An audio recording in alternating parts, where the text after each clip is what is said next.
धन्यवाद हो खुदावन का। Hallelujah. Thank you Jesus, thank you Lord.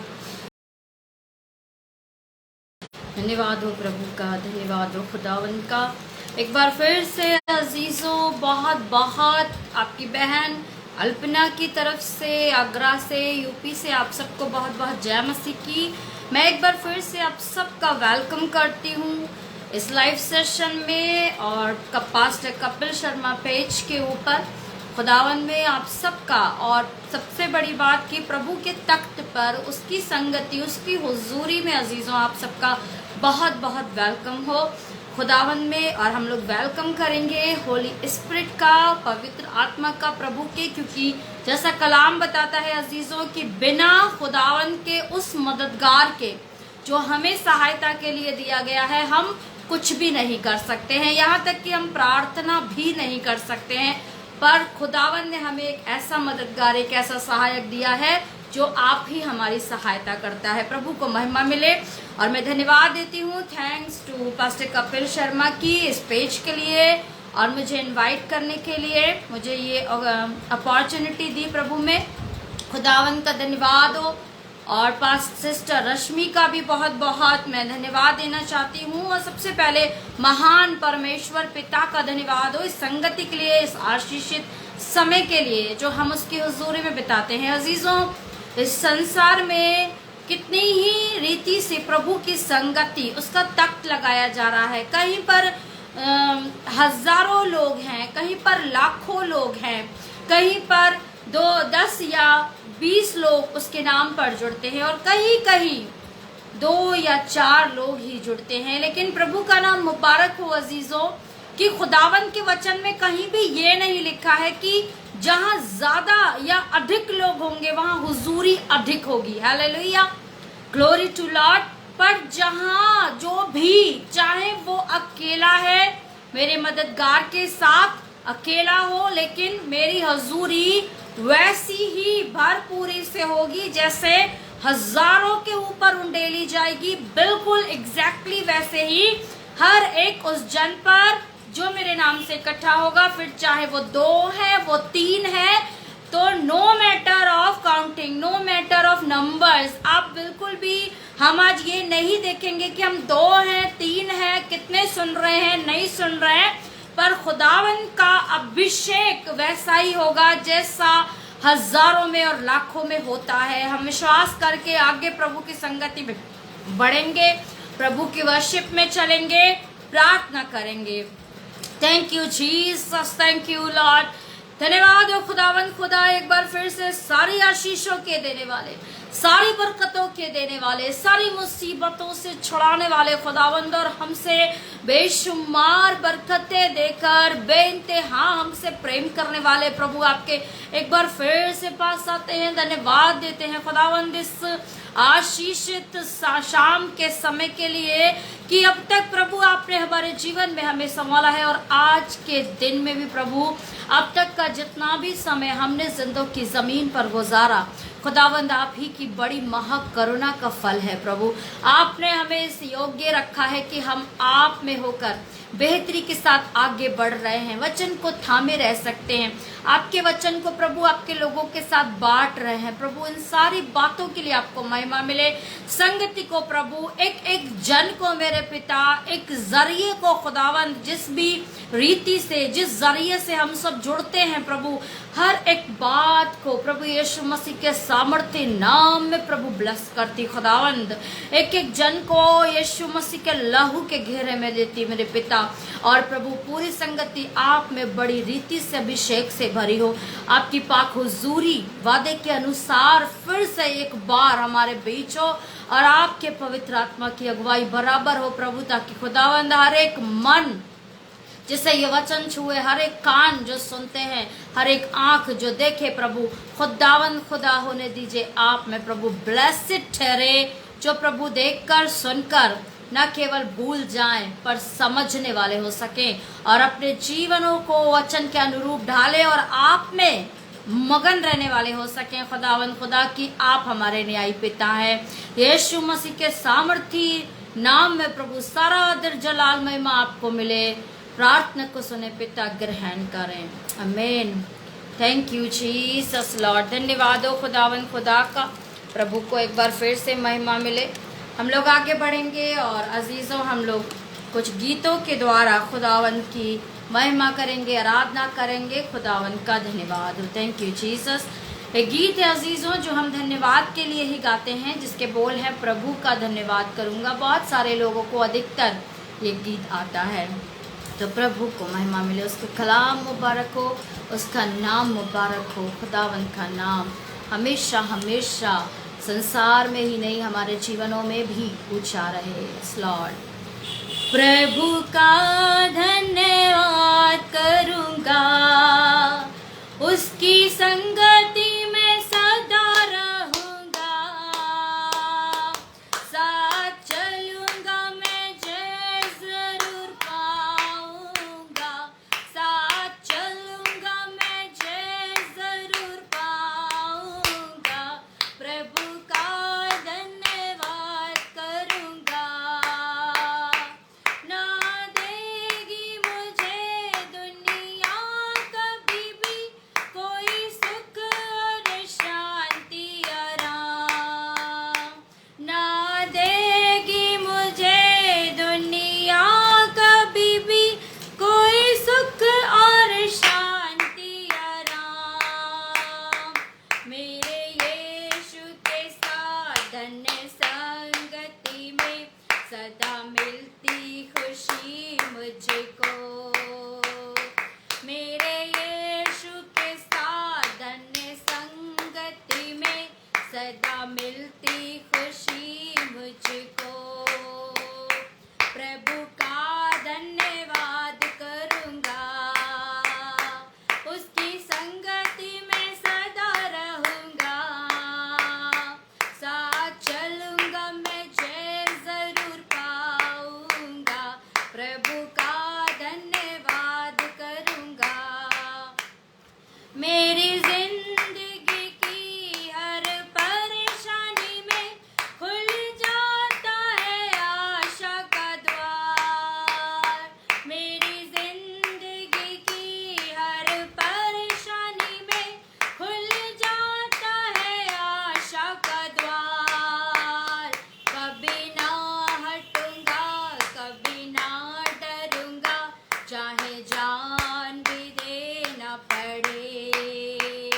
कभी ना हटूंगा, कभी ना डरूंगा, चाहे जान भी देना पड़े।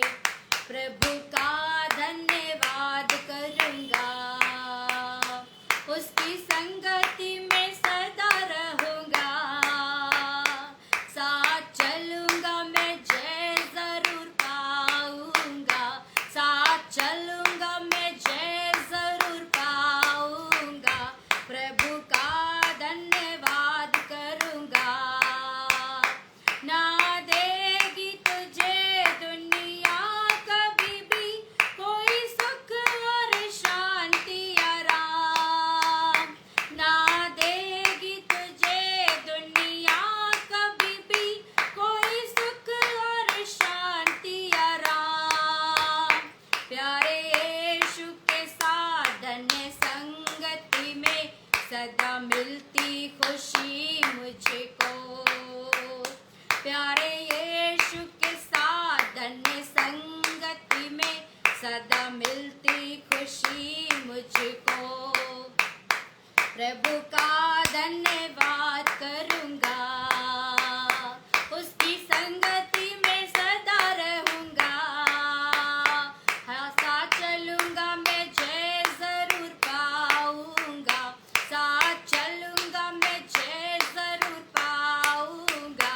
प्रभु का धन्यवाद करूँगा। कितना अच्छा है वो, कितना धन्य है वो, यीशु ही मेरे जीवन का साथी। इस लोगों अजीजों, प्रभु ही है जो अच्छा और सच्चा और जिंदा और बेहतरी का हमारा मददगार, एक ऐसा साथी है जो हर एक दुख तकलीफ दर्द में हमारा साथ रहता है। दुनिया का हर एक मित्र, हर एक आपका क्लोज से क्लोज अजीज हो सकता है, आपको छोड़ दे, लेकिन यीशु मसीह केवल और केवल एकमात्र ऐसा आपका मित्र, ऐसा आपका साथी है जो आपको कभी नहीं छोड़ता है। Yes Lord, thank you Jesus. कितना अच्छा है वो, कितना धन्य है वो, यीशु ही मेरे जीवन का साथी। मेरी जरूरतों को पूरी करता है वो, कोई घटी नहीं मुझको। मेरी जरूरतों को पूरी करता है वो, कोई घटी नहीं मुझको। प्रभु का धन्यवाद करूंगा, उसकी संगति में सदा रहूंगा। साथ चलूंगा मैं, जय जरूर पाऊंगा। साथ चलूंगा मैं, जय जरूर पाऊंगा। प्रभु का धन्यवाद करूंगा। हमें ऐसा लगता है अजीजों कि हमारी ज़रूरतें, जैसा अभी हमने कहा, मेरी ज़रूरतों को पूरी करता है वो।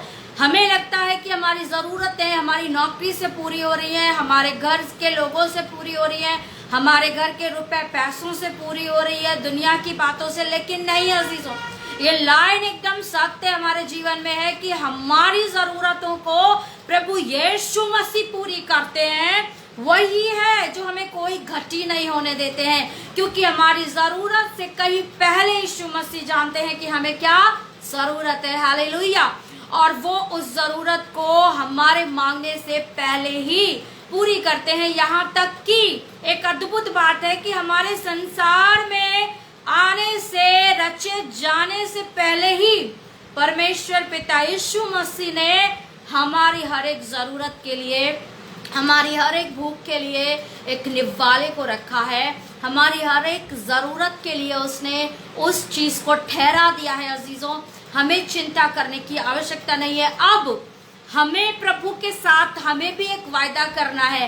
प्रभु के साथ अब हमें क्या करना है? वो हमें शांति, सुख, समृद्धि सब कुछ दे रहा है। जिंदगी की हर एक परेशानी में आशा का द्वार दे रहा है। हमें भी अब क्या करना है? कभी नहीं हटना है, कभी नहीं डरना है। और क्या करना है? अपनी आयु के दिन एक दीपक के समान, जैसे वचन क्या बता रहा है कि अगर हम दीपक बनेंगे, यीशु मसीह ने क्या बोला? मैं संसार की ज्योति हूँ और मैं अपनी ज्योति तुम्हें दे रहा हूँ। तो हमें भी क्या है? ज्योति की संतान बनना है। एक दीपक के भांति हमें जलना है। और दीपक जब हम बनेंगे तो दीपक को हमेशा वचन बताता है कहाँ रखा जाता है? ऊंचे पर, जिससे कि सब रोशनी पाए। तब आप कभी भी नीचे नहीं रहेंगे। तो आगे की जो लाइन है वो ये बताती है हमें अब क्या करना है। तो हम लोगों को भी अपने जीवन में मेरी आयु के दिन पग पग में सदा तेरी सेवा तो पूरी करूंगा। प्रभु के साथ यही वायदा करना है। मेरी आयु के दिन पग पग में सदा तेरी सेवा को पूरी करूंगा। एक बत्ती समान जलता रहूंगा, तेरी महिमा मेरी कामना। केवल हमें उसकी महिमा की प्रार्थना, उसकी महिमा की चाहत, उसकी महिमा की कामना करनी है, उसकी महिमा की विनती प्रार्थना करनी है कि खुदावन तेरी महिमा हो, खुदावन तेरी महिमा हो। मैं घटूं या मिटूं या जैसा भी रहूं, हर हाल में, हर परिस्थिति में प्रभु की महिमा हो, प्रभु की महिमा हो। अजीजों, एक ऐसे ये कुछ कहते हैं ना, उसको कीज हैं। अगर आप अपने जीवन में इनको याद रखेंगे, मेरा विश्वास है जैसे हम सब, हमारी गवाही है, कभी प्रभु में आज तक हारे नहीं, आगे भी जीवन से बढ़ के जो बनाए गए हैं जीवन से बढ़ के ही रहेंगे। केवल हमें क्या करना है? धन्यवाद देता रहना है, स्तुति करना है। प्रभु की महिमा हो, प्रभु की महिमा हो। चाहे हम दर्द में है, चाहे हम संकट में है, चाहे चारों तरफ हमें अंधकार दिख रहा है, चाहे कोई हमारा साथी नहीं है, हमें क्या कहना है?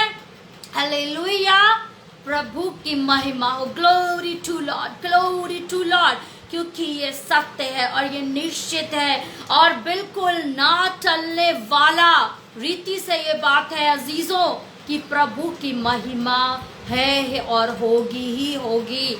मनुष्य नहीं तो पत्थर करेंगे, और सृष्टि की हर एक शय, चाहे पहाड़, चाहे चट्टान, चाहे हवाएं, चाहे वृक्ष, चाहे जीव, चाहे जंतु, चाहे झरने, चाहे नदियां और नाले और आकाश और पृथ्वी और सूरज और चांद, सब क्या करते हैं, और सारे फरिश्ते क्या करते हैं, प्रभु की महिमा हो, प्रभु की महिमा हो। तो मनुष्य क्यों नहीं, मनुष्य को भी क्या कहना है, प्रभु की महिमा। और वचन क्या बताता है कि जब हम लोग प्रभु के पास पहुंचेंगे, वहां स्वर्ग में क्या होगा, हालेलुया का नारा होगा। हालेलुया, क्यों ना हम अभी से उस नारे को जीवन में लेके जिए। Hallelujah, glory to Lord.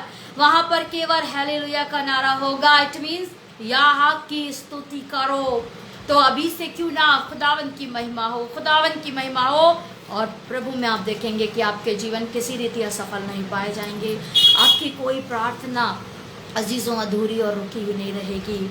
खुदावंद बहुत बड़ा है अजीज़ों, और बहुत भला है, और उसकी करुणा हमारी सोच से, हर एक निश्चित तय समय से बहुत आगे तक है। प्रभु का नाम मुबारक हो। Thank you Jesus. और आज हम लोग वचन में बढ़ेंगे, क्योंकि आज समय थोड़ा सा कम है, मैं लेट हो गई थी कुछ कारण से, तो हम लोग डायरेक्ट वचन में चलेंगे और पढ़ने के लिए हम लोग निकालेंगे अजीज़ों दूसरा शमूएल। और आज का टॉपिक मैं आप लोगों को बता दूं, टॉपिक में मैं ये बताना आज प्रभु में चाह रही हूँ, जो अगुवाई मुझे मिली है। हो सकता है टॉपिक अगर रह भी जाए तो हम लोग आगे उसको कंटिन्यू भी करेंगे। वैसे मैं कोशिश करूंगी कि अभी ही उसको फिनिश हम लोग करें। टॉपिक ये है, जैसे को तैसा, टिट फॉर टैट। क्या मनुष्य अपने जीवन में ही सोचता है कि जैसा भी सामने वाला कर रहा है वो उसको वैसा ही मिले, लेकिन या हम भलाई कर रहे हैं तो हमें भलाई का फल भलाई में मिल जाए, या फिर सामने वाला जो बुराई कर रहा है उसको एकदम बदला मिल जाए। या परमेश्वर का व्यवहार भी ऐसा है कि वो बदला देना जानता है। हालेलुया, वो हिसाब करना जानता है। यस लॉर्ड, उसका मैथ बहुत अच्छा है और बहुत ही प्रॉपर है, क्योंकि उसने जिसने आसमान और जमीन को भी एक माप में डाल दिया अजीजों, समुद्र की तय और लहरों को भी एक क्या कहते हैं, एक फ्लक्चुएशन दिया, एक समय निर्धारित किया, एक सीमा निर्धारित की है, हवाओं की भी स्पीड तय कर रखी है। हालेलुया, तो खुदावंद में उसको हिसाब करना बहुत अच्छे से आता है अजीजों, और वो बदला लेना जानता है। तो हमारा आज का टॉपिक यही है कि खुदावंद सचमुच बदला लेता है। भले ही आज ईसाई लोगों को, मसीही लोगों को, उनकी भलाई के कारण बहुत से लोग ये सोच लेते हैं कि ये बदला नहीं लेते हैं, लेकिन अगर बदला कभी नहीं लिया जाएगा तब तो हम लोग कायर, डरपोक, भयभीत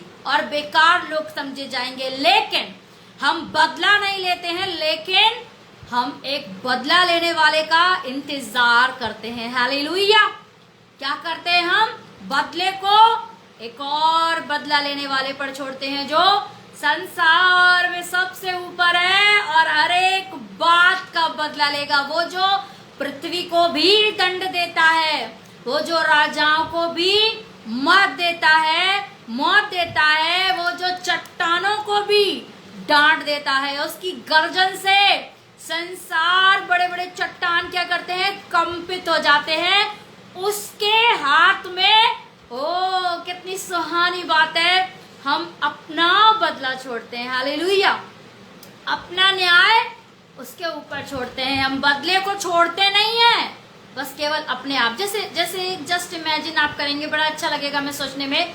जैसे कोई छोटा बच्चा है, उसको कोई भी 2-3 थप्पड़ मार देता है ना, उसको दूर से लोग आंख दिखा देते हैं, बेचारा बता नहीं पाता है क्या हुआ, किसने मुझे डांटा था, उसने मुझे, उसके सिर्फ फेस से दिखाई देता है। एग्जैक्टली हम लोगों को भी क्या करना है, बच्चे की तरह। लेकिन वो जब अपने पिता को कहेगा, अगर उसका पिता देखे और पिता अगर बदला देगा, तो आप सोचिए कि कैसा बदला देगा। क्या बच्चा दे पाएगा वैसा बदला? नहीं दे पाएगा ना। एग्जैक्टली हम लोग भी बच्चे हैं, बहुत बच्चे।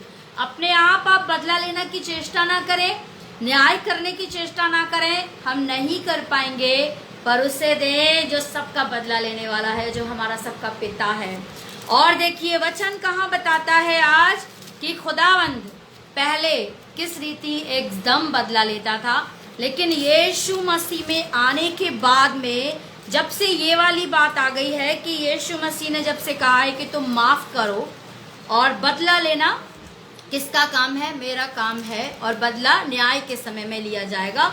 उस बात को हम लोग आज भी मानते हैं पूरी रीति से, लेकिन पुराने समय से ही खुदा का स्वभाव है कि वो बदला लेता है। हम ये देखेंगे, वो छोड़ेगा नहीं, वो न्यायी है, पक्षपात नहीं करता है, ये हमने पहले भी देखा है, और वो बदला लेता है। सबसे पहला एक छोटा सा एग्जाम्पल यहाँ पर है, उसे आप देख सकते हैं न्यायियों की किताब, उसका पहला ही अध्याय में जब आप पढ़ेंगे तो मैं आपको संक्षेप में बता देती हूँ, आप लोग पढ़ लीजिएगा। न्यायियों की पुस्तक उसका पहला चैप्टर, और वहां पर आप पढ़ेंगे इस्राएली लोग कनानियों के ऊपर चढ़ाई करने के लिए जा रहे हैं, और जैसे कि उन्हें ये डर रहता था हम हार न जाएं, हमारे साथ खुदावंद है, परमेश्वर है या कि नहीं है, तो वो लोग क्या करते थे?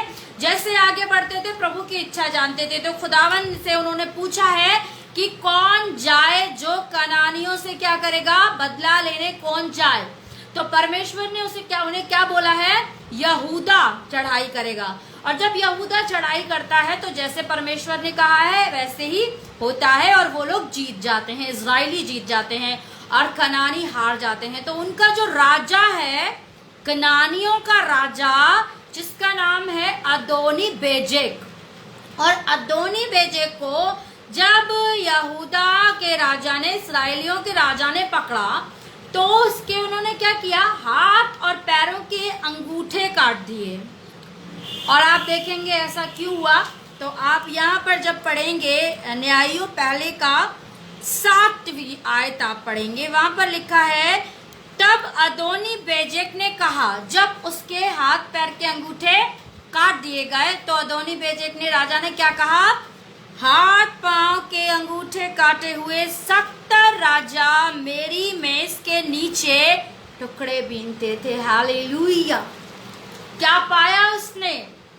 जो उसने किया, जो उसने बोया, वही उसने काटा। एग्जैक्टली मैं आपको आज वो बताऊंगी जहां हूबहू वही होता है, और जो उसने किया। और मैं विश्वास ये करती हूँ अजीजों कि अब लोग सोचते हैं यीशु मसीह में बदला नहीं है, लेकिन मैं सोचती हूँ शायद इससे भी बेहतर, इससे भी बदतर बदला खुदावंद अब लेगा जब वो न्याय के लिए आएगा। क्योंकि तब तो उस प्रेम का संदेश, वो त्याग, वो बलिदान की गाथा, वो क्रूस की कथा, और यीशु मसीह जैसा सहायक, पवित्र आत्मा जैसा सामर्थ्य का सहायक हमारे पास उस वक्त नहीं था। इसीलिए आपको पता है अजीज़ों, हम लोग इब्राहिम, मूसा और पुराने नियम के उन तमाम लोगों से अधिक धन्य कहलाए जाते हैं, क्योंकि हमारे पास प्रभु यीशु मसीह हैं। उनके पास प्रभु यीशु मसीह नहीं थे। तो अब जब सब कुछ होने के बाद जो न्याय होगा, आप समझ लीजिए वो न्याय कैसा होगा। इससे भी और अधिक बेहतर और बेटर रीति से खुदावंद आगे न्याय करेगा, और वह न्याय और हिसाब करना जानता है। तो पहला हमने देखा जैसे को तैसा में कि खुदावंद ने किस रीति से अपने लोगों को, उन लोगों को जिन्होंने गलती की थी, उन्हें सजा दी। बिल्कुल वैसे ही वो अदोनी बेजेक कितने 70 राजाओं के अंगूठे काट चुका था, और वो उसके मेज के नीचे टुकड़े बीनते थे, और एक दिन क्या हुआ? उसके भी अंगूठे काट दिए गए। हालेलुया!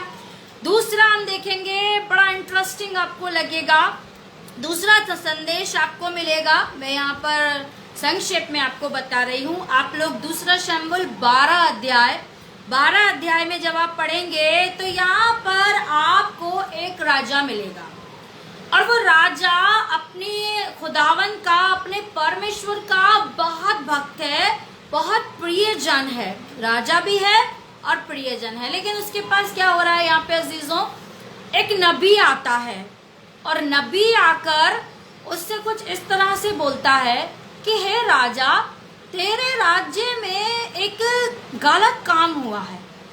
राजा से एक शिकायत रखता है और आकर बोलता है कि हे राजा, तेरे राज्य में एक गलत काम हुआ है। और राजा बड़े गुस्से में आकर अपने पावर में बोलता है, क्या हुआ है मुझे बताओ, मैं अब भी उसको सजा दूंगा, क्योंकि उसको पता है ये नबी खुदावन का नबी है, तो ये जो भी कहेगा वो ज़रूर प्रभु की ओर से है। तो इसलिए वो राजा क्या बोलता है उसको कि मुझे बताओ, मैं सज़ा दूंगा। और उसको वो नबी बोलता है, एक मनुष्य, एक अधिकारी था और एक साधारण मनुष्य है, और अधिकारी के घर में कुछ रिश्तेदार आए हैं और उसने उनकी जेवनार करने के लिए, या उनकी दावत आप कह सकते हो, उनको खिलाने के लिए, सिंपल लैंग्वेज में उनको खिलाने के लिए उस राजा ने क्या किया है, अपने सेवक के घर से, उसके पास एक छोटी सी बस बकरी थी, मेमना या बकरी, उसने उसका बकरी और मेमने का वो बच्चा ले लिया और इसको क्या किया, उनको खिलाने के लिए उसको काटा। तो राजा को सुन के बहुत गुस्सा आया कि अरे इतना बड़ा अन्याय, उसके पास इतने सारे भेड़ बकरी थे और उसने अपने दास की वो छोटा सा बकरी को क्यों लिया। तो वो बहुत गुस्से में बोलता है कि कौन है, आज ही मैं उसको सजा दूंगा। हालेलुया। और शायद बहुत से लोग समझ गए होंगे कि वो राजा कौन था। वो राजा दाऊद राजा था, और वो नबी जो था वो नातान नबी था। और उसके बाद एक ऐसा समय वहाँ पर आया होगा, आप इमेजिन करें कि जैसे ही दाऊद ने बोला कि कौन है वो, मुझे बताओ, और उसने नबी ने, फिर नातान नबी ने उसको क्या बोला, वो तू है। Oh hallelujah. उसको ये एहसास ही नहीं था, जैसे कई बार अजीजों हमें एहसास ही नहीं होता है कि हमने कब खुदावन को तिरस्कृत कर दिया, कब उसका दिल हमने दुखा दिया। ओ हमारे लिए प्रभु ने क्या क्या ना किया अजीजों, क्या क्या ना किया। और एक ही पल में जरा सी पैसों की कमी आई, ज़रा सा किसी ने हमारी बदनामी या हमारी बेइज्जती कर दी, ज़रा सा हमने धोखा पाया जीवन में, और हम तुरंत क्या करते हैं, प्रभु को तुरंत कोस देते हैं, कुट जाते हैं, दुआ नहीं करेंगे, बाइबल नहीं पढ़ेंगे। घर में थोड़ा सा आपस में लड़ाई हो गई, बहुत ही दुखद बात जो मैंने देखी है, आपस में परिवार में कोई कलेश हुआ या टेंशन भी हुई, मान लीजिए सब में प्रेम है, सब कुछ ठीक चल रहा है, लेकिन जैसे ही प्रार्थना का समय आया, ओ परिवार में बच्चे और लोग क्या बोलते हैं, हम प्रार्थना नहीं करेंगे, आज मूड ठीक नहीं है। ओ लॉर्ड, प्रभु से कैसी नाराजगी। और परमेश्वर में दाऊद को ये एहसास ही नहीं हुआ वो कब क्या क्या कर गया। और परमेश्वर के नबी ने जैसे ही उसकी तरफ पॉइंट आउट किया कि वो तू ही है, तब दाऊद ने पूछा मैं, तब उसे वो पूरी बात बताई गई जो आपको भी मैं बताऊंगी, मगर संक्षेप में, क्योंकि अधिकतर लोगों ने उसे जान रखा है। दाऊद राजा को प्रभु बहुत प्रेम करता था, और एक दिन ऐसा हुआ है कि दाऊद राजा अपने ओसारे में, अपने महल में टहल रहा है, वहाँ से उसकी नज़र एक स्त्री के ऊपर पड़ती है, जो स्त्री वहाँ पर स्नान कर रही है, नहा रही है, और वो उसे बहुत ही मन भावनी और खूबसूरत और सुंदर लगती है, और उसका दिल उस स्त्री पर आता है। और जब वो उसके बारे में, क्योंकि राजा है, खोजबीन करता है, तो पता क्या चलता है, खोजबीने करके पता चलता है कि ये स्त्री उरिया की उसके दास की पत्नी है। और उरिया वो जो राजा का इतना वफादार, राजा के लिए सारी लड़ाइयाँ लड़ता था, और यहाँ तक कि वो लड़ाई से जब वापस आता था अजीजों, तो वो अपने महल में अपनी वाइफ के साथ, अपनी पत्नी के पास नहीं जाता था। इतना मतलब वफादार, आप देखिए, राजा के पास रहता था। और वो कहता था, राजा जब तक लड़ाई नहीं ख़त्म हो, मेरे सारे और भाई बंधु लड़ाई में, मैं कैसे अपनी पत्नी के पास जाऊं। और उसकी पत्नी पर दाऊद का जब मन आया है, तो उसने कितनी घृणित रीति से षड्यंत्र रचे हैं, कितनी बुरी रीति से। उसको अगर वो शायद सीधे भी बोलता तो भी शायद वो मान जाता, या फिर उसे कहीं दूर भेज सकता था, मगर उसे उस वक्त कोई रास्ते नहीं सूझ रहे थे, केवल बुराई की योजनाएं दिमाग में आ रही थी। और बुरी से बुरी उसने क्या योजना करी कि उरिया के लिए कैसा षड्यंत्र रचा कि जब लड़ाई हो तो इसे क्या कर देना, आगे कर देना, और इसके सहायक और मददगारों को हटा देना। ओ, अपने आप को ही हरवा रहा है, उरिया उसी के लिए लड़ने जा रहा है। वो ये नहीं सोच रहा है कि ये मर जाएगा, कौन वहाँ पे करेगा, और दूसरों के सामने मेरा क्या रिफ्लेक्शन पड़ेगा कि मेरी सेना अपने लोगों को, अपने अधिकारी को छोड़ के भाग गई। लेकिन उसने यही ऑर्डर दिया और यही हुआ, और उरिया मारा गया। और इस कारण बेतशेबा उस स्त्री का नाम था जिस पर दाऊद का मन आया। और उसके बाद बेतशेबा और दाऊद से जो संतान पैदा हो रही उसका एक दंड तो ये मिला कि वो जो पुत्र हुआ वो मर गया। लेकिन जैसा हमारा आज का टॉपिक है जैसे को तैसा, एग्जैक्टली वैसा ही कैसा हुआ, तो उसे पढ़ने के लिए हम पढ़ेंगे दूसरा शमूएल और उसका 13 अध्याय। और 13 अध्याय में जब आप पढ़ेंगे तो वहां पर भी आप पढ़ लीजिएगा। 13 अध्याय में मैं अभी नहीं पूरा पढ़ूंगी। वहां पर एक लड़की है, इस कहानी में या उस घटना में, जैसे मैंने हमेशा बताया है कि ये कहानियां उन कहानियों से बेहतर है जो हम टीवी में देखते हैं, जो हम किताबों में पढ़ते हैं, क्योंकि ये सत्य सामर्थी कहानियां तो हैं जो प्रभु का जलाल जीवन में लाती हैं।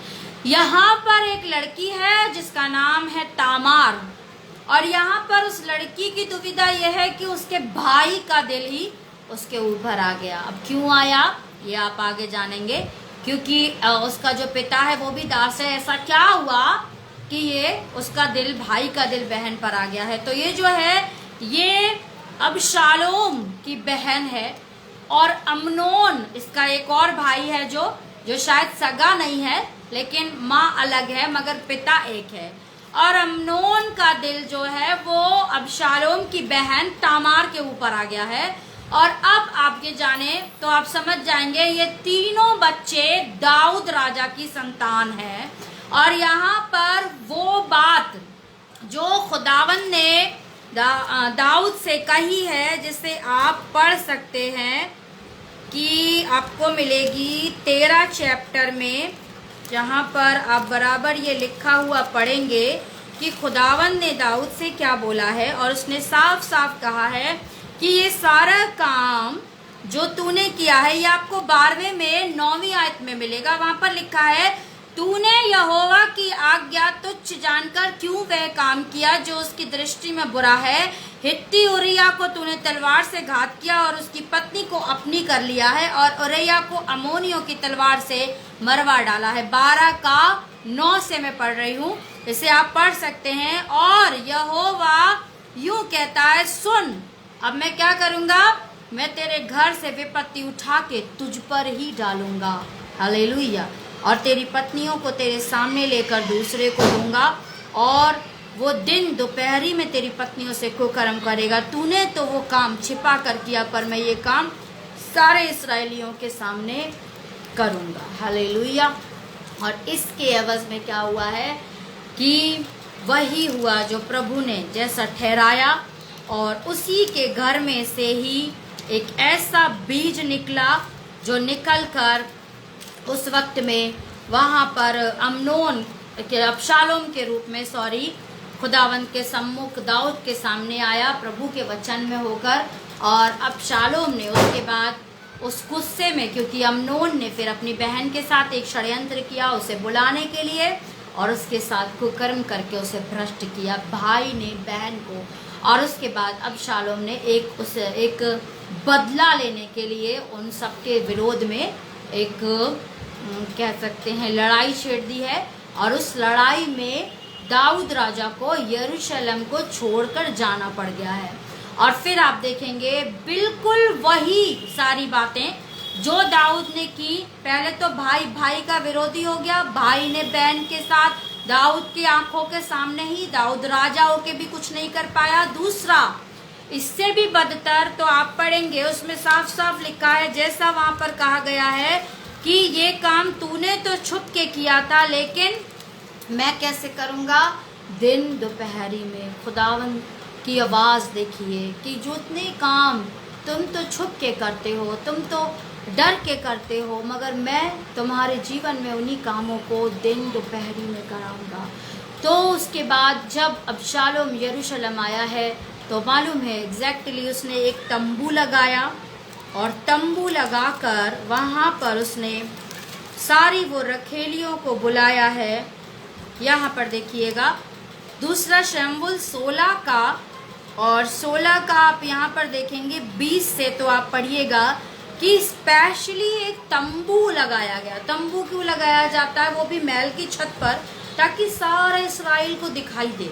इतने ऊंचे पर था क्योंकि खुदा का वचन था कि दिन दोपहरी में और सबके सामने मैं तेरे ही घर में तेरे ही औरतों के साथ तेरे ही स्त्री के साथ कराऊंगा।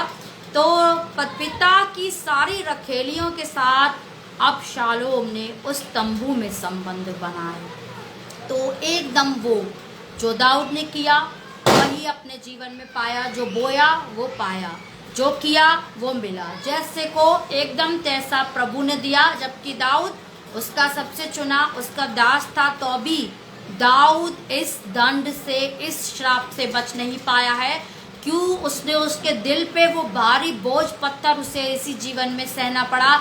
एक बहुत भारी गम और सदमा एक पिता के लिए होगा। आप सोचिए कि उसने कितनी सारे बवंडर फिर अपने घर में अपनी नजरों के सामने देखे हैं। एक संक्षेप में आप देखें तो एक बेटे ने उसकी बेटी का रेप कर दिया उस पिता के सामने ही, और दूसरा बेटा दूसरे बेटे को मारने को चढ़ा है, फिर अपने बाप पे चढ़ाई कर दी, और फिर बाप की सारी जो पत्नियां हैं, रखेलियां हैं, उन सबके साथ संबंध बना है।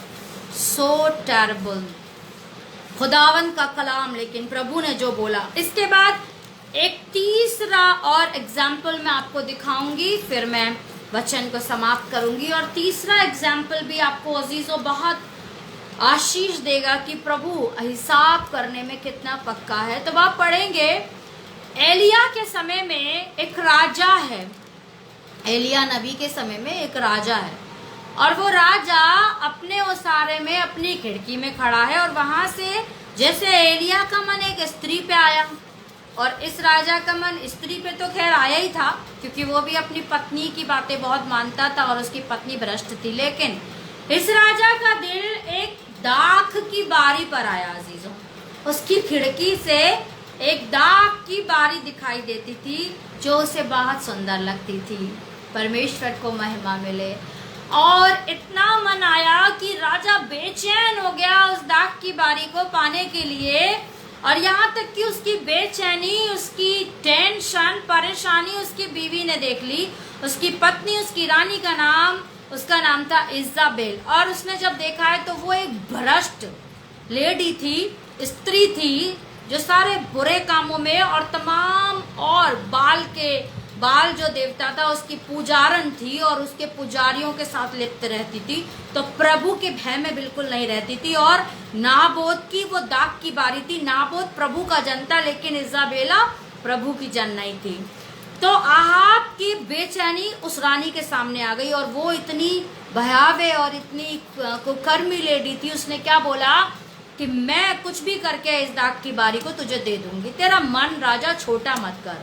उसने भी एक षड्यंत्र रचा।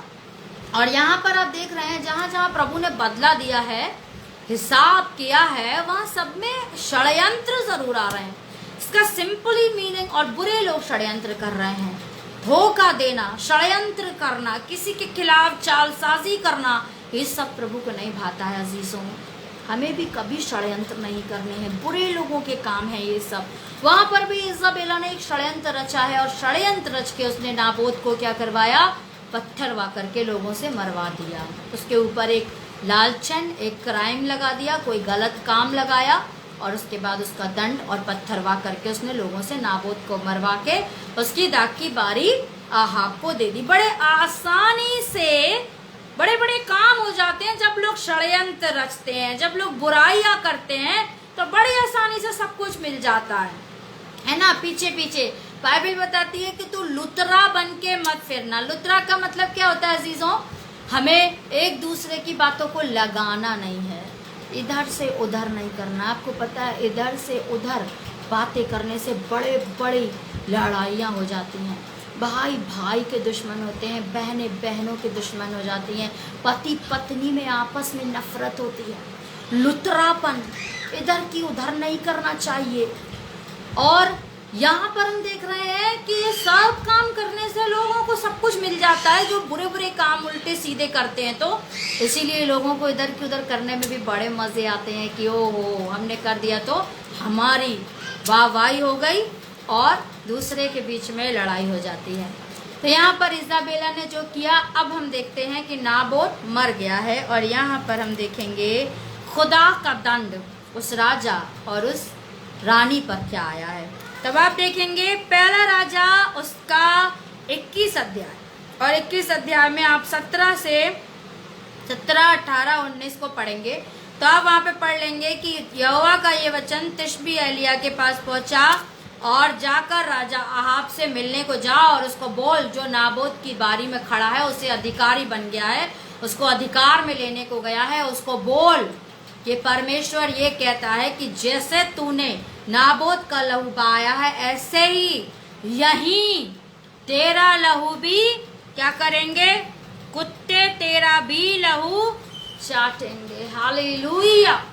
एग्जैक्टली जैसे नाबोत का लहू यहाँ पर बिखरा, वैसे ही नाबोत तो चला गया, पर देखिए प्रभु अपने लोगों के लिए कितना लड़ता है।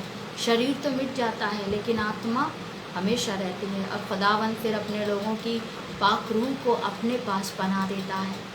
प्रभु अपने लोगों से कितना प्रेम करता है, और उसने क्या बोला है कि वो तो चला गया, लेकिन अब क्या कहा खुदावंद ने, उसी जगह पर तेरा भी लहू कुत्ते चाटेंगे। और आगे आप देखेंगे तो उसकी पत्नी के लिए प्रभु ने कहा, और इजाबेल की लोथ कुत्ते खा जाएंगे, उसकी तो लाश ही कुत्ते खा जाएंगे। और आप आगे पढ़ेंगे कि यहाँ पे देखिए 23 में लिखा है, और इजाबेल के विषय में यहोवा ये कहता है, यिज्रेल के किले के पास कुत्ते इजाबेल को खा डालेंगे। Hallelujah, hallelujah, glory to Lord. प्रभु बहुत एक्यूरेट हिसाब और बदला लेता है अजीजों, कि अगर किसी धर्मी का लहू वहाँ बिखर गया है, अगर उसके लहू के साथ जो हुआ है वही उनके भी साथ होगा ही होगा। ये सिस्टम अब बदल नहीं गया है, सिस्टम वही का वही है, केवल घटने का समय बदल गया है। हालेलुया। जैसे पहले एकदम से हो गया, लेकिन अब एकदम से नहीं होता है, क्योंकि अब एक तरह से आपको पता है ना, एकदम से होना एक तरह से अच्छा नहीं है और एक तरह से अच्छा भी है। एकदम से होने से लोगों को थोड़ा डर तो रहता है, लेकिन लोगों का घड़ा नहीं बढ़ता है, और जब बाद में न्याय होगा तो लोगों को पता ही नहीं चलता है। तो इसलिए प्रभु में आप देखें कि खुदावन का हिसाब बहुत एग्जैक्टली है, एक्यूरेट है, और हमें बहुत आनंदित आज ये वचन मिला है। हमें हताश होने की ज़रूरत नहीं है। समय बदल गया है, लेकिन एक दिन आएगा जहाँ जितने लोग आज सताव कर रहे हैं, प्रभु के वचन को रोकते हैं, प्रभु के बेटियों की इस बेइज्जती करते हैं, प्रभु के बेटों को मार रहे हैं, सता रहे हैं, कलीसियाओं में दन फन उल्टे सीधे काम कर रहे हैं, धर्मी लोगों को सता रहे हैं, अनाथों का न्याय बिगाड़ रहे हैं, विधवाओं की सुधि नहीं लेते, विधवाओं को भगा देते हैं। आज के भवनों में अजीजों, मेरी जो अपने जीवन की गवाहियां हैं, खुद मैंने अपने जीवन में देखा है, अगर वह भी चारणी है चर्च में कोई और वो बड़ा चंदा देती है, तो सालों साल तक उसका व्यभिचार के साथ वो विद रिस्पेक्ट चर्च की मेंबर रहती हैं। हालेलुया। लेकिन कोई जो होली हो, जो पवित्र है, सीधा भला मनुष्य, उसके पास देने को पैसे नहीं है, तो उसकी पवित्रता में भी लोग जो है पॉइंट निकाल लेते हैं कि ये ठीक नहीं है। ऐसा होता है। तो प्रभु में जो है आज भी वो सब कुछ होता है, लेकिन खुदावंद में न्याय का समय आएगा। आप लोग सोचे नहीं, और जो जैसा बो रहा है, सिंपल सी एक कहावत बड़े काम आती है हमारे अजीजों, बबूल बोगे। एक सेंस से अगर हम सोचे, कई बार हम सुनते हैं, सिर्फ सुनते रहते हैं। बहुत से लोग आजकल, तमाम बुजुर्गों से भी आपने सुना होगा और सालों से हम सुन रहे हैं, अरे बबूल बोगे तो कैसे आम खाओगे। लेकिन अगर इसी बात को कभी हम लोग गंभीरता से सोच लेते, हालेलुया, कभी अगर हम इसे गंभीरता से थोड़ा सा सोच ले अजीजों, एक सिंपल सी बात है, बबूल लगा रहे हो तो फिर आम कैसे आएंगे? उसमें आ ही नहीं सकते हैं, प्रॉपर है ही नहीं। बबूल में क्या आते हैं? कांटे आते हैं इतने बड़े बड़े। तो बबूल लगाया है तो कांटे फिर चुभेंगे, तो फिर परेशान होंगे, फिर दुखित होंगे, फिर हताश होंगे। तो आम लगाओ ना, प्यार लगाओ, प्रेम बो, वचन बो, सहानुभूति, मदद, भलाइयाँ, किसी की खमियां ना देख के, किसी का न्याय ना बिगाड़ के, ये सारी बातें वचन की कहाँ है अजीजों? मत भूलिए और ना भूले कोई जो नहीं भी सुन रहे हैं, लेकिन बोलना मेरा फर्ज है खुदावंद में। और मैं विश्वास करती हूँ अपने सामर्थी अद्भुत परमेश्वर पर, वो हर एक उस कान तक मेरी इस आवाज को किसी भी रूप में और आवाजों के रूप में पर पहुंचा देगा। ये आवाज मरेगी नहीं। मत भूलो कि परमेश्वर न्यायी और बदला लेने वाला परमेश्वर है। वो पक्षपात नहीं करेगा, वो न्याय करेगा अजीजों, न्याय। छोटी छोटी सी बातों में क्यों ये बाइबल के वचन क्यों फोल्ड होके सिर्फ रख गए? भवन जाने की अटेंडेंस उसे नहीं चाहिए, चंदा नहीं चाहिए उसे, सबके साथ आपका मन चाहिए।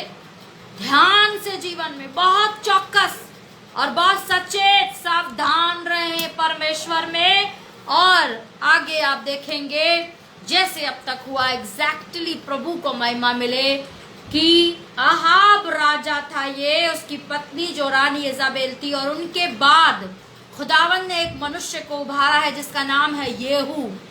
और येहू जब आ रहा है, वो प्रभु को महिमा मिले, वो एग्जैक्टली उसी जगह उसी बारी में वो आहाब से टकराता है, क्योंकि खुदावंत की तरफ से ये वचन था। और उसी बारी में वो आहाब से टकराता है, वही वो आहाब को घात करता है। और उसी जगह पर ग्लोरी टू लॉर्ड, हमारा खुदावन कितना अद्भुत है। एक एक बात की राई के बराबर भी वो बराबर न्याय करेगा अजीजों। किसी रीति ना अपने न्याय को लेकर और ना दूसरों के जो सताव उठा रहे, जो परेशान है, केवल प्रार्थनाएं करिए, ओ कोई बच ना पाएगा। प्रभु का न्याय बहुत बड़ा है। तो खुदावन में बिल्कुल एग्जैक्टली वहीं पर ही राजा आहाब की लौट हुई और वहीं पर उसके खून को कुत्तों ने चाटा। Glory to Lord, hallelujah. और उसके बाद ठीक येहू जब किले में गया है, किले में जाते ही आप उस भ्रष्ट औरत को देखिए। उसने सुना कि एक नया राजा आ रहा है और उसने अपने को संवारना शुरू कर दिया। कुकर्मी स्त्री ने अपने को अपने सुरमे लगाने शुरू कर दिए हैं। सुरमे कौन कौन लगाता है? और कुकर्मी स्त्री ने सोचा कि मैं अपने नैन नक्शों से उसको रिझा लूंगी, और उसने खिड़की में से झांका। और येहू को खुदा का कलाम पता था, प्रभु का जन्म, और उसने वहां से उसे क्या बोला? इस स्त्री को फेंक दो नीचे। और जैसा खुदावन ने कहा वैसे ही, यहाँ तक कि येहू ने बाद में अंदर जब वो सीट पर विराजमान हुआ सिंहासन पर, तो उसने कहा भी कि जाओ, वो राजा की बेटी थी, रानी थी, तो उसकी लोथ उठा लाओ। लेकिन खुदावन का कलाम को कौन बदल सकता है अजीजों? इतना भला, इतना बड़ा कि जितनी महिमा दो, जितना स्मरण करो, जितने पैर घुटनों पे आओ, जितना धन्यवाद दो, उतना ही बहुत और बहुत और बहुत कम है। लाखों करोड़ों जुबानों से और लाखों जन्म भी मिले तो वो महिमा प्रभु को हम नहीं दे पाएंगे जो उसे मिलनी चाहिए। हालेलुया। और जो खुदा ने कहा था वही हुआ। और येहू ने जब लोगों को भेजा तो वहाँ उसकी लोथ थी ही नहीं, और लोगों ने क्या बोला कि कुत्ते उसकी लोथ को खा चुके। हालेलुया। प्रभु का कलाम मुबारक हो। खुदावन ने क्या कहा था? इजाबेला की लोथ को कुत्ते खा डालेंगे। इस लॉर्ड, प्रभु को महिमा मिले। और खुदावन ने जैसा जैसा बोला है बिल्कुल वैसा ही वैसा हुआ है। खुदावन में आज हम बिल्कुल निश्चिंत रहें। हमने अपने जीवन में जितने दुख भोगे हैं, जितने भी धोखे उठाए हैं। और एक और बात मैं आपको बताऊंगी आज। कई लोग सोचते हैं अगर हमारा विरोधी हमारे सामने खुदावंद उसे गिराए तो हमारे लिए ज़्यादा आनंद की बात है, या हम उसे एक आध दो थप्पड़ मार दें या उसका पैर हाथ टूट जाए तो हमारे लिए खुशी की बात है। मगर अगर वो गिरकर पश्चाताप करे और जाने कि उसने क्या किया है, इससे बड़ा आनंद का विषय और कोई नहीं। और ये काम कोई मनुष्य नहीं कर सकता। अजीज़ों, चाहे कितने भी बड़े मंत्री, नेता, कितने भी बड़े आप अधिकारी हो, कितना भी बड़ा कोई मिनिस्टर, राजा, किसी मनुष्य को ज़बरदस्ती पश्चाताप कोई नहीं करा सकता। जब तक मन न बदल दे यीशु मसीह, तब वो आपके सामने बोले कि हाँ, मैंने तुम्हारा मन दुखाया, मैंने गलती की। ओ लॉर्ड, ऐसा सुहाना समय, ऐसा मन भावना समय तो केवल प्रभु में ही मिलता है। अजीज़ों, तो उस परमेश्वर में बने रहिए, उसके बदले में, उसके न्याय में विश्वास रखें और अपने आप को भलाई, दीनता, नम्रता से भरें। अजीज़ों, हर पल उसकी आँख आप पे लगी है, एक नहीं करोड़ों आँखें हैं उसकी, और वो यहेजकेल की पुस्तक में भी आप पढ़ सकते हैं। और वो सब आँखों से आपकी ओर निहारता है, मेरा बेटा क्या करता है, मेरा बच्चा क्या करता है। और जब आप उसके जैसे काम नहीं, आप ऐसे भी एक पिता की तरह अगर आप समझें, जैसे सिंपली एक बहुत बड़ा अगर अधिकारी हो और वो अंदर को सबको सरमन दे, अपने यहाँ शिक्षा दे, और वो सबसे बोले कि गलत काम नहीं करना, गलत काम नहीं करना, और बाहर आकर देखे कि उसका बेटा जो है जुआरियों के साथ बैठा है, उसकी बेटी जो है कहीं पर नाच रही, गा रही है, वो भी गंदे हद्दे दर्जे के, तो ऐसे में उस पिता पे क्या बीतेगी। वो पिता तो एक इंसान है, लेकिन जब परमेश्वर हमें भलाई सिखाता है, हमें नम्रता सिखाता है, सच्चाई सिखाता है, लेकिन हमारे व्यवहार में वो नहीं देखता, तो उसके दिल पर क्या बीतती है। आपको संतान कहने में उसे क्या हो, आप उसकी संतान है, उसकी संतान का सा अपने पिता के जैसा व्यवहार लाए और प्रभु के बदले पर, न्याय पर पूरा विश्वास रखे। अपना बदला खुदावन पर ज़रूर छोड़ें। आप कभी मायूस नहीं होंगे और कभी कम में नहीं रहेंगे। विश्वास करें, अपने न्याय प्रभु पे छोड़ें, अपना न्याय प्रभु पे छोड़ें। आज नहीं, पर जब प्रभु न्याय करेगा तब के लिए छोड़े। खुदावन भला और हमसे कहीं बेटर न्याय कर सकता है और हिसाब कर सकता है। प्रभु को महिमा मिले, प्रभु को महिमा मिले। Thank you Jesus, thank you Jesus. प्रार्थना में चलेंगे। धन्यवाद हो खुदावन का, धन्यवाद हो खुदावंद। एक बार फिर से हमेशा की बुजुर्गी के खुदावंद आपके पास आते हैं प्रभु, जो सनातन खुदावंद खुदा है प्रभु। कहाँ से प्रभु वो नाम लाएं, वो शब्द लाएं जो आपकी महिमा को सहाय। मेरे खुदावंद, मेरी जबान उस योग्य ही नहीं प्रभु, कोई शब्द ढूंढने से भी वो नहीं मिलेंगे प्रभु जिसके योग्य आप हैं। मेरे पिता, आपने प्रभु अपने बच्चों पे बड़ी दया की है खुदावंद। आगे भी प्रभु सब कुछ आपके हाथों में देते प्रभु। इस सेशन को आशीषित करें, वचन को प्रभु आपकी आत्मा में भर के प्रभु ये फैलाया जाए खुदावंद खुदा। बहुतायत से मेरे पिता, हर एक जन को प्रभु, खास तौर से पेज को, पासबान को, उनकी फैमिली मिनिस्ट्री को, सिस्टर को प्रभु, जिनके जरिए आप हम तक लाए मेरे पिता हो खुदावन। जो भी प्रार्थना आपके सम्मुख है, जो भी कमजोरी है प्रभु, हाँ और आमीन में पूरी हो, दूर हो यीशु मसीह के सामर्थ्य नाम में मेरे पिता। प्रभु प्रार्थना करते हैं आपके बेटे राजा के लिए प्रभु, राजा भाई के लिए खुदावन। प्रभु शुगर से जो ग्रसित थे खुदावन खुदा, उन्हें दे मेरे पिता की आप में खुदावन बीमारियां प्रभु, उनके नाम, उनके लेवल पे हम नहीं जाते खुदावन, पर आप हमारे शरीर में हर एक वचन को छोड़कर हर एक बात को बेअसर करते यीशु मसीह के सामर्थ्य नाम में। हर एक शुगर खुदावन, थायराइड, बीपी मेरे पिता हो किसी को है या नहीं है, मगर सब प्रभु सब बेअसर रहे खुदावन खुदा। केवल आपका वचन हो जो असरदायक रहे खुदावन, आपका वचन हो जो छाल मारे मेरे पिता इनके जीवनों में खुदावन। प्रार्थना करती और भी प्रभु, अगर कोई है मेरे पिता जिसकी कोई भी प्रार्थना है, विनती है मेरे पिता, तो आपके हुजूर में आज बंधन तोड़े जा रहे हैं खुदावन।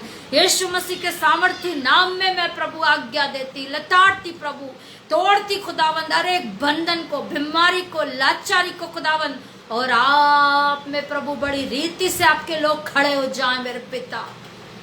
अधिक से अधिक प्रभु वचनों में बने रहे, स्तुति आराधना में बने रहे। ऐसा विश्वास इन्हें दें कि अंतिम समय तक विश्वासी रहे और महिमा को देखे और अपनी लाचारी से प्रभु कल का दिन खुदावन महिमा का दिन हो, आज की रात महिमा की रात हो मेरे पिता। एक एक आपके बेटे पर, एक एक आपकी बेटी के ऊपर आपका बड़ा हाथ हो मेरे पिता। और तमाम प्रार्थना यीशु मसीह के सामर्थ्य नाम में, यीशु नासरी के सामर्थ्य नाम में पूरी हो प्रभु। एक एक कान को, एक एक दिल को, एक एक आँख को प्रभु, शरीर को खुदावन जन को आप आशीष दें।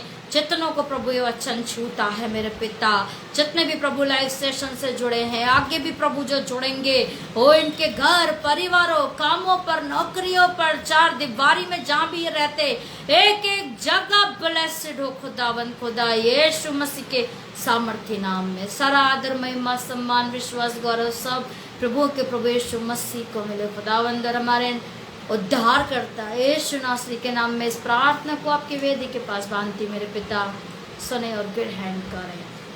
धन्यवाद, आमीन। Thank you Jesus. जय मसीह की आप सबको एक बार फिर से अजीजों थैंक यू सो मच। खुदावन का धन्यवाद हो और आप सबका बहुत बहुत मैं हृदय से आभारी हूँ कि आप हम सबको प्रेरणा देते हैं कि हम प्रभु के वचन को फैलाएं और बढ़ते जाएं खुदावन में। परमेश्वर में आप मेरे लिए अपनी प्रार्थना में मुझे याद रखें, अपनी बहन अल्पना को, और हम प्रभु की सेवकाई में और बढ़ सकें और तमाम अगुवाई या योजनाएं प्रभु जल्द मुकम्मल और पूरी करे और बराबर हमारे साथ प्रभु यीशु मसीह के इस परिवार में और प्रेम में बने रहें और आगे बढ़ाते रहें वचन को। खुदावन खुदा के फिर से मिलेंगे, तब तक के लिए गॉड ब्लेस यू। परमेश्वर का पाकरू आप सबके साथ हो। यीशु मसीह के लहू में आप लोग सुरक्षित रहें। शालोम आप सबको। प्रभु बहुतायत से स्वर्ग के जरों के खोल कर आप सबके ऊपर बहुतायत से आशीषों की बरकत करें। जय मसीह की। शालोम आप सब।